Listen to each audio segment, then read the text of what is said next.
Muchísimas gracias, muy honrado de estar aquí con ustedes en el día de hoy. Antes que nada, un agradecimiento muy especial al señor gerente de FENALCE, el doctor Arnulfo Trujillo. De igual manera, a Henry Vargas, por la confianza y por la invitación a participar en este congreso. Quiero agradecer de la misma manera a Erika López, que ha estado pendiente tras bambalinas de que la participación de nosotros pues salga todo bien para poder llegar hasta acá. De igual manera, extender una felicitación a cada uno de los miembros y del equipo de FENALCE que ha estado detrás de esto, me imagino, durante semanas, trabajando para poner y poder tenerlos a ustedes aquí en este congreso. A todos los delegados y a todos ustedes, muchísimas gracias por la participación. No puedo dejar de manifestar mi emoción y me siento muy emocionado y honrado de estar aquí en la Central Mayorista de Antioquia, donde hacía 20 años no venía a este bloque, a esta estructura tan imponente y tan maravillosa. Quiero felicitarlos. Fueron muchos los trabajos que hicimos con la Central Mayorista antes de partir a Canadá en el año 2005. Quiero resaltar el trabajo que en su momento hacíamos precisamente desde el Centro de Investigación La Selva de Agrosavia en el tema de frijol con el señor Darío Alzate, que descanse en paz, y que fue una persona que trabajó fuertemente por la relación comercial Canadá-Colombia, y aquí también pues hicimos muchos proyectos. El tema que nos atañe en el día de hoy es un tema bastante complejo, interesante, del cual muchas personas hablan y prácticamente podríamos decir que sabemos el qué, pero no el cómo. Y eso es lo que voy a tratar de una manera rápida, porque el tiempo es bastante poco y corto, tratar de contarles esta experiencia que hemos tenido durante muchos años. Mi intervención no es una fórmula mágica o una receta para garantizar la compra de productos en los mercados internacionales. Yo no pretendo eso.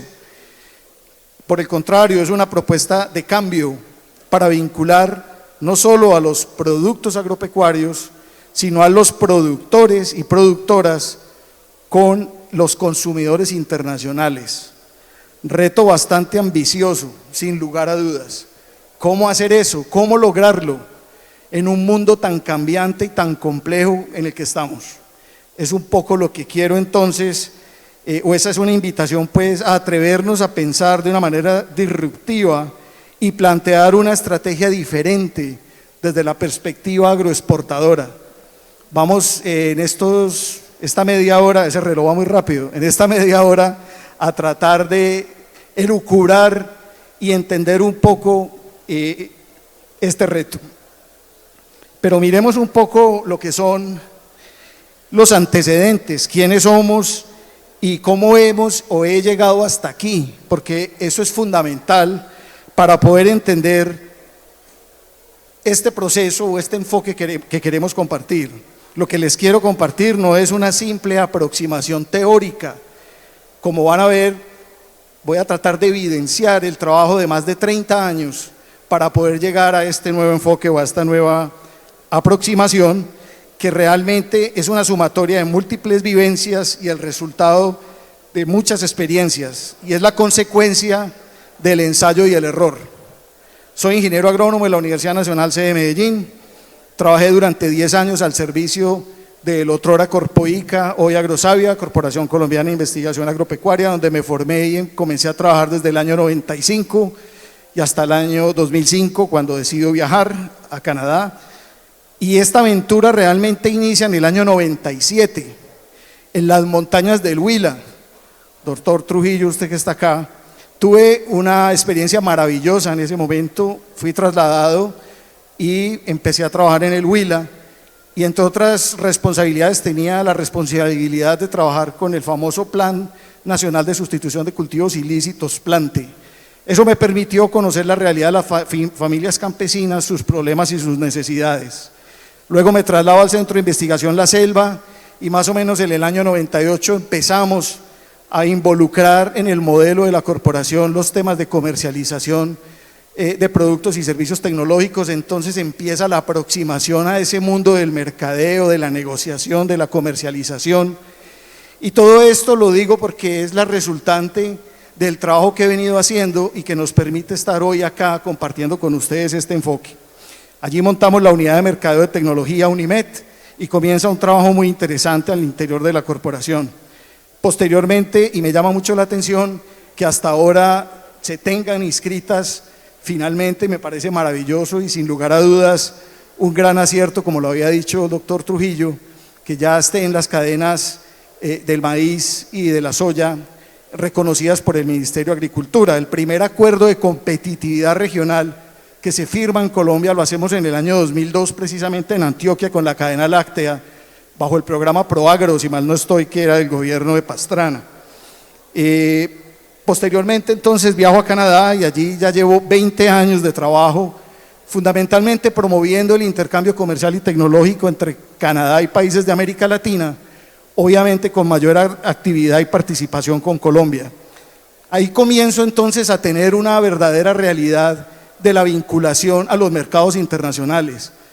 ¿Cómo es esto? Y durante ese trabajo hemos llevado innumerable cantidad de empresas privadas, gremios de la producción, Grupo Nutresa, Colanta, Fede Panela, en fin, hemos trabajado con gran cantidad de organizaciones y gremios y todo eso nos ha permitido entonces poco a poco ir a contar esta historia que vengo a comentarles. Solamente por resaltar y por terminar esta primera parte, en el año 2017, en el marco de un proyecto de cooperación, tenemos nosotros el orgullo de llevar por primera vez en la historia comercial Canadá-Colombia 8 cooperativas de caficultores a participar en el principal evento de los agrimentos de Canadá, que se celebra ahora en abril, la Feria Cial. En el 2017, esto no lo había hecho ni ProColombia, no lo había hecho la Federación, lo hicimos nosotros en el marco de un proyecto de cooperación técnica. Y aquí hago un pequeño paréntesis. La mayoría de los proyectos de cooperación técnica que se hacen en el país y reciben dineros de diferentes gobiernos internacionales, mueren cuando la cooperación técnica se va. Y mueren no solamente por la falta de dinero, sino por la falta de vínculo comercial real. La parte comercial es lo último que se hace en un proyecto. Entonces tenemos toda la parte de consolidación de las asociaciones, del trabajo administrativo, toda la parte del manejo de buenas prácticas de manufactura, de producción, y a último, a las carreras, ay, se nos olvidó, hay que hacer algo en lo comercial, y se acabó el proyecto y el proyecto murió. Eso es lo que queremos tratar de que ustedes se lleven como gran resumen de esto, y es que el tema de la vinculación comercial es súper importante, más que importante, necesario. Entonces en eso quiero hacer un poco de énfasis. Rápidamente, en el documento que ustedes ven en la mano derecha de ustedes, en ese documento en el 2012, el director del IICA de ese momento, Víctor Villalobos, posteriormente ministro de Agricultura de México, nos decía: Juan, quiero que en ese documento saquemos un capítulo para resaltar el trabajo que han hecho los productores de aguacate de México y cómo han logrado establecer hoy y tener la capacidad de fijar el precio del aguacate en Estados Unidos. Esa pequeña experiencia encaja perfectamente con el lema de este congreso tan importante, y es el trabajo mancomunado y asociado. Entonces quedó ahí.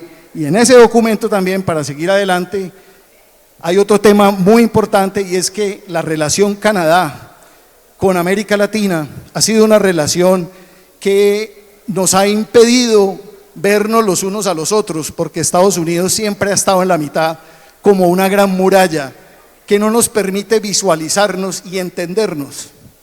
Hoy más que nunca, con todo este problema del señor color naranja que vimos en unas charlas atrás, se ve la necesidad de explorar esos mercados. El mundo latino no es solamente personas que tienen un sombrero grande y comen comida picante. Para los canadienses, América Latina es igual a México. No tengo nada contra México, grandes amigos, país maravilloso, pero viceversa es la misma situación. En el subconsciente colectivo tendemos a pensar que Canadá es una extensión más de los Estados Unidos, Y no, señores, somos un país completamente diferente, lo hablábamos ahora con el amigo, el profesor Walter, de que allá es otra visión, es otro mundo geopolíticamente. Entonces hoy, con toda esta problemática, empezamos a vernos, a visualizarnos. A pesar de que Canadá-Colombia ya tiene un tratado de libre comercio de más de 12 años de trabajo, apenas como que nos estamos encontrando. Posteriormente a este trabajo que hemos hecho durante este tiempo, en Canadá tuvimos un par de experiencias muy interesantes. En el 2022, un trabajo con la Universidad Nacional de Costa Rica en Planadas. Posteriormente, en el año 2022, tuvimos el Congreso Panamericano de Ingenieros Agrónomos. Fui invitado en su momento por la presidenta que estaba organizando ese Congreso Panamericano, y allí tuve la suerte y la fortuna de estar en el tema del comité académico, y allí tuve el honor de dirigir el panel Retos y Oportunidades para la vinculación exitosa de los productores agrarios y productos agropecuarios a los mercados regionales, nacionales e internacionales. Todo esto entonces nos permite a nosotros validar y ajustar toda una información. En el año 2024, el año pasado, en el mes de septiembre, tuve también la fortuna de ser el coordinador académico del Congreso de Agrónomos, e invitamos al doctor Breno Tiburcio, que estuvo con nosotros acá del IICA, y en esa charla que él da es como ese detonante que nos permite realmente a nosotros convencernos más de nuestro enfoque. Lo que el doctor Breno nos mencionaba en ese congreso era la estructura de cómo funcionaba el Ministerio de Agricultura, o cómo funciona en Brasil, y tiene dos pilares fundamentales: uno enfocado a los commodities de exportación y otro enfocado al tema de las economías campesinas y los mercados de pequeños y medianos productores. Muy interesante. Entonces eso fue un detonante interesantísimo para poder seguir con este trabajo. Rápidamente quiero comentarles entonces lo siguiente, y es un poco a que miremos el contexto. En un mundo cada vez más globalizado, interconectado y altamente competitivo, y especialmente ahora con todos estos problemas de la guerra comercial y arancelaria, se deben replantear las formas tradicionales de llegar a los mercados internacionales, especialmente para que pequeños productores o de economías campesinas de América Latina se inserten en un nuevo futuro comercial, especialmente cuando evidenciamos que la mayoría de dichos productores se encuentran en indudable desventaja competitiva. ¿Y cómo es eso? Sí, debido a la dificultad que tienen al acceso al crédito, al desconocimiento acerca de los mercados para comercializar sus productos, altos costos de producción, bajos niveles de productividad, dificultad de acceso a tecnologías y demás. Al analizar la estructura de las cadenas agroindustriales, se puede evidenciar que el consumidor final es el engranaje que permite que toda esta dinámica realmente se genere. Entonces es muy importante tener ese enfoque de cadena para lograr entonces que estos productos lleguen al consumidor final. Vamos a ver cómo lo hacemos o cómo podríamos hacerlo. Agregar valor a los procesos de producción para obtener productos de gran calidad ya no es suficiente condición para garantizar la venta en los mercados internacionales. Eso es lo mínimo, llegar con un producto de buena calidad. Cuando hicimos y planteamos la estrategia de los productores de café, no podíamos decir, es que Colombia tiene un producto de muy buena calidad. Lo mismo dice Guatemala, lo mismo demuestra Costa Rica, lo mismo demuestran otros países. Entonces tenemos que llegar con otro cuento, con otra idea, pero tampoco es echar un cuento como creemos, que hablan ahora del storytelling. Tampoco es echar un cuento y allá se lo van a comer. No, tenemos que dar una historia, pero que venga con hechos tangibles, probables y verificables. Eso es lo que vamos a tratar de ver. Entonces, hoy en día se debe pensar en atributos adicionales asociados a temas ambientales, sociales, culturales, geográficos, relacionados con la salud, así como productos con fuerte diferenciador en el tema de tecnología de las comunicaciones y de la información, que es lo que se ha revolucionado hoy en el mundo. Es decir, se debe resaltar el esfuerzo adicional, ¿sí?, que la comunidad o grupo asociativo que produce dichos alimentos tiene que realizar para lograr tener un producto único y diferente. Es ahí donde tenemos que plantear nuestra estrategia exportadora. Colombia, por ser un país tropical y andino, cuenta con múltiples condiciones geográficas y de acervos culturales que sin duda podrían permitir establecer estrategias de marcas, de experiencias, todo esto que estamos viendo. Pero vuelvo y repito, que sea verificable lo que se está hablando. Si vamos a decir que es un grupo asociativo de mujeres, es que son las mujeres las que participan en todo el proceso, las dueñas de la finca, las que realmente hacen la manufactura.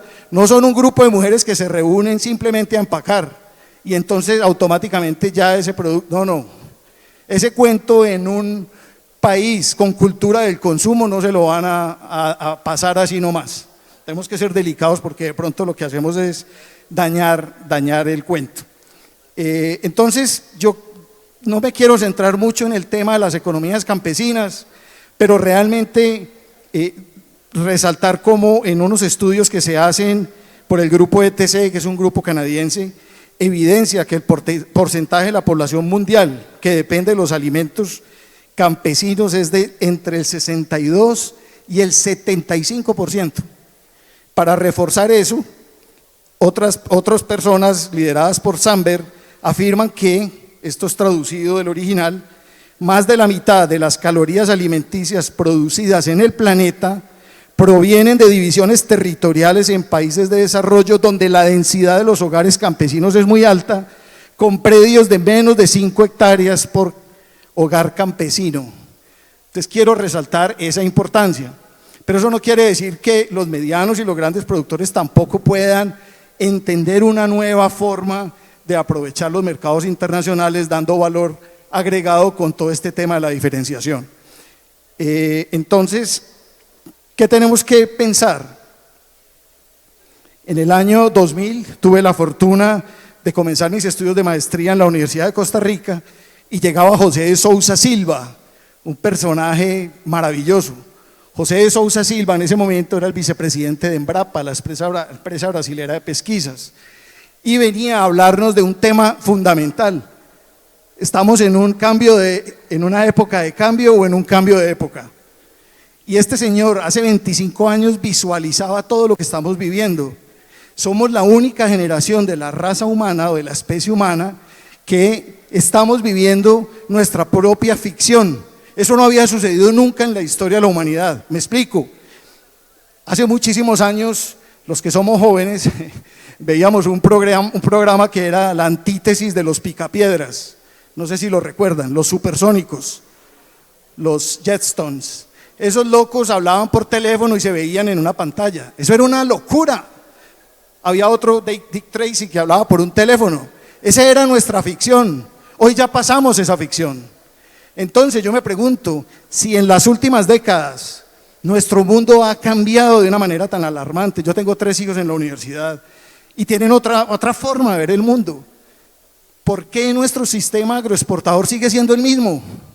El mismo que se formó cuando empezó Proexport. Hoy ProColombia no ha cambiado. Sigue siendo lo mismo, las mismas actividades. Es más, hace parte del Ministerio de Comercio, de Industria y Comercio.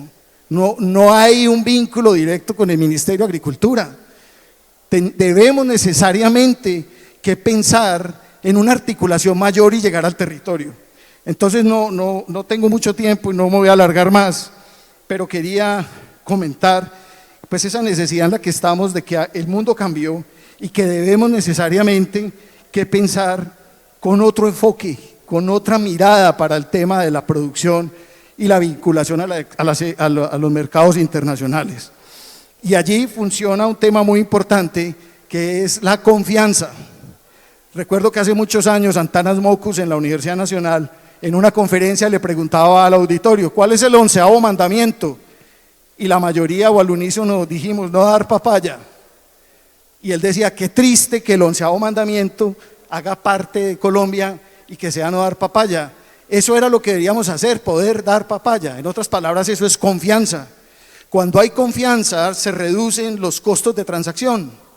Si yo voy a comprarle un carro a mi amigo Leonardo Ariza, yo sé que ese carro es bueno, entonces yo no voy a hacer examen tecnomecánico, no voy a mirar su tema crediticio, no, hay confianza, se reducen los costos de transacción. Hacia allá tenemos que llegar y eso ya está inventado. Todo lo que yo les voy a decir ahora de una manera muy rápida porque el tiempo se acaba, ya está inventado hace muchos años en la Unión Europea. Simplemente con todas estas vivencias que les dije anteriormente, he tratado de consolidar y darle un poco esa mirada. Pero quiero detenerme ahí y hacer un pequeño énfasis en la importancia de los consumidores, independiente del mercado donde queramos llegar. En este caso lo he contextualizado con el mercado de Canadá porque es donde vivo y lo conozco, llevo 20 años allá, pero independiente de eso tenemos que conocer el mercado donde vamos a llegar. No podemos llegar con un producto solamente por oferta, tenemos que llegar con un producto por demanda. ¿Qué es lo que están pidiendo? Entonces yo vengo acá, valido y ajusto mi producto y vuelvo con lo que ellos están buscando. ¿Estamos en condiciones de hacer eso? ¿Nos interesa hacer eso? ¿Qué costos tiene hacer eso? Pero esa es la idea. Entonces, antes de venir para acá, y en 3 minutos les muestro, me fui para un supermercado en la ciudad de Ottawa, que es la capital de Canadá, y me fui a este supermercado, que es un supermercado africano. Y es muy importante porque Canadá es el mayor productor de lentejas y las exporta todas. Y en las últimas 2 décadas el consumo de lenteja, de frijol, de garbanzo en la dieta canadiense es mínimo, porque nosotros con el nivel de endeudamiento o de compra, como ustedes lo quieran llamar, tenemos acceso a la proteína animal de una manera muy fácil. Todos estos productos se tienen que exportar. Es rara la gente que come este tipo de productos en Canadá, pero en la última década ha habido un crecimiento enorme de la población africana y estos señores son altamente consumidores de este tipo de productos. En este momento, le decía al doctor Arnulfo, tenemos ya unos compradores interesados en comprar harina de frijol, porque se han especializado en el mundo de los alimentos libres de gluten. Llevo 8 meses buscando harina de yuca, no almidón de yuca, harina de yuca. Entonces hay un mercado importantísimo. Este es el tipo de producto que se comercializa y que se ve, y esto es una simple tienda de Ottawa, pero vamos a ver Toronto, Montreal, esas otras grandes urbes, cómo se trabaja. Hay oportunidades muy interesantes. Aquí simplemente quiero traer unas fotos como para que ustedes vean y tengan una pequeña idea, pero el consumo de estos productos es muy grande. ¿Qué ha pasado con África? Ha habido un problema gravísimo de temas logísticos, todo el tema de la guerra y el problema con los containers.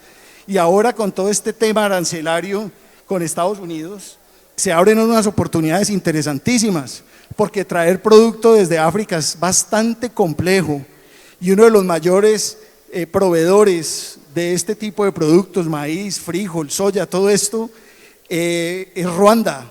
Y Ruanda tiene ahora un problema complicadísimo de tipo social.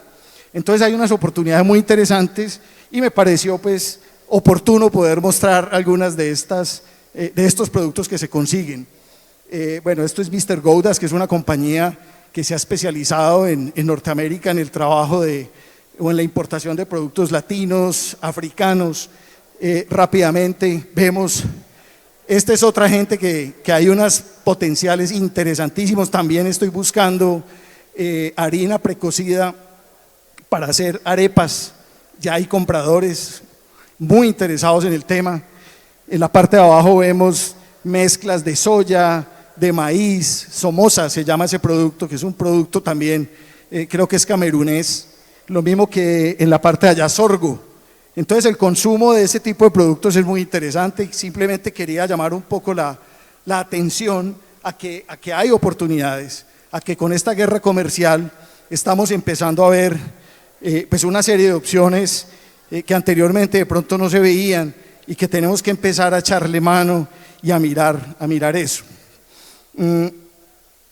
Nuestra propuesta fundamentalmente la hemos llamado color local y hace parte, o más bien me inspiro en un escritor que tenemos acá en Antioquia que es Tomás Carrasquilla. Tomás Carrasquilla es un costumbrista que resalta la particularidad del territorio, de las costumbres y todo lo que hay en una unidad local. Entonces llamo esta propuesta Color Local, porque lo que estamos buscando es eso, potenciar las particularidades de ese local, de esa zona. No es lo mismo el filo de una montaña, o más bien la ladera de una montaña o el pie de esa montaña que mira hacia un valle, que el otro lado de la montaña que mira hacia el otro. Todo tiene características muy particulares. La vida de los productores, las relaciones que ellos tienen. No tengo tiempo para ampliar más en esos temas, pero fundamentalmente es ahí. Y de eso se habla en muchos espacios, de eso lo hablan y lo han venido incorporando muchas personas, pero nosotros nos hemos atrevido a pensar en un modelo diferente. Entonces, tener un producto con calidad y en cantidades para ser exportado, como les decía, ya no son atributos suficientes como estrategia de negociación.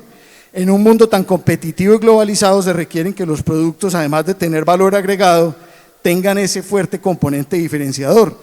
Y es decir, se debe resaltar el esfuerzo adicional, como les decía, en esos temas ambientales, sellos orgánicos, verdes, empaques biodegradables, mantenimiento de áreas forestales, fauna silvestre, en la parte social, mercado justo, enfoque de género, juventudes, temas relacionados con poblaciones indígenas, reinsertados de zonas de violencia, cultivos ilícitos. En la parte cultural, el kosher, el halal, el mercadeo étnico, el mercadeo de nostalgia. En la parte geográfica, denominación de origen o de regiones protegidas.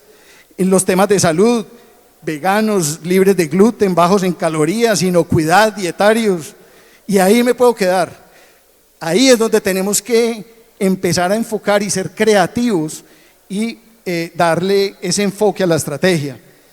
En esto rápidamente, y tendrán que hacer un acto de fe, pero rápidamente iré mostrando cada uno de estos puntos. Esto es muy extenso, pero es un poco la estrategia que nosotros hemos venido planteando para tener una mirada diferente a lo que tradicionalmente se ha hecho, que es ir a una feria, organizar una macro rueda o traer unos compradores. Es ir más allá, es hacer, y puede sonar paradójico porque estamos aquí en el centro de la comercialización de los productos y tradicionalmente al comercializador, lo hablábamos ahora con algunos compañeros, siempre se ha tendido a mirar como el que se aprovecha, como el no, pero no, los comercializadores y los intermediarios son muy importantes. Pero finalmente en este cambio global tan importante que hemos tenido, se puede dar una mirada diferente. Tipificación de sistemas de producción, entonces ustedes ven más o menos ahí qué se puede hacer. Ya incluso acá el doctor Trujillo al comienzo esta mañana hablaba de esa necesidad de ir a las regiones, de ir a esas zonas y mirar si realmente las asociaciones existen, cómo se relacionan, qué tienen, cuál es la particularidad de su territorio, qué variedades utilizan. Eso es importantísimo. No tengo más tiempo, pero bueno, eso es muy importante. Definición de los atributos diferenciadores, habíamos hablado de eso. Es importantísimo y va de la mano de la confianza que les hablaba. Cuando ustedes van a Europa, tuve la suerte y la fortuna de hacer un estudio de especialización con el Ministerio de Agricultura, Pesca y Alimentación de España, a conocer la iniciativa LEADER, que es la iniciativa de la vinculación de la zona del desarrollo rural cuando un país se hace miembro de la Unión Europea.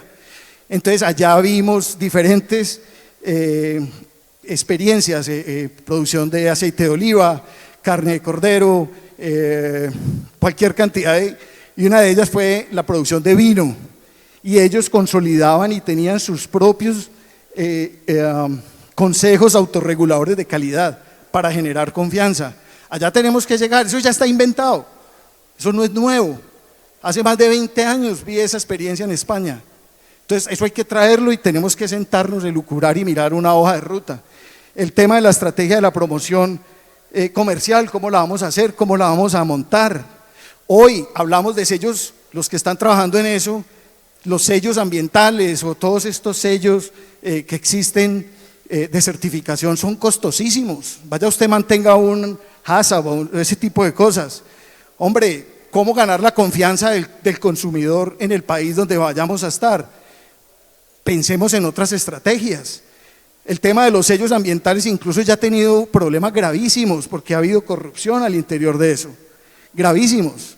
Nosotros hoy contamos con la tecnología, con el blockchain, cuadremos, hagamos, eso ya existe, ya lo viene haciendo la Federación de Cafeteros con sus códigos, donde aparece la historia, donde hay cámaras en los cultivos, donde se puede hacer la trazabilidad del producto. Entonces echemos mano a todas esas, a las famosas TICs. Ya termino con las acciones muy rápidamente. ¿Qué podíamos hacer para hacer esa tipificación? Entonces ahí ustedes pueden leer las diferentes acciones que podemos organizar. Hablábamos ahora con Lorena, que fue la compañera de FENALCE que nos presentaba ese hito tan importante de la vinculación de las cadenas productivas del maíz y de la soya, y de pronto pensar en un proyecto piloto, doctor Trujillo, que pueda ser replicable a otros países, porque finalmente esto es una estrategia y puede ser moldeable dependiendo del país donde se quiera llegar, ¿no? Entonces, por eso hablamos de una hoja de ruta agroexportadora. En algún momento yo digo una nueva hoja de ruta agroexportadora, pero realmente el nueva sobra, porque es que no es nueva, porque es que no ha existido otra. Entonces quiero hacer resaltar eso. Para terminar, el tema de las estrategias, la definición de atributos diferenciadores, como les había hablado, el tema de las estrategias de promoción comercial, la necesidad y la posibilidad de crear comunidades de consumo. De hecho, eso ya existe.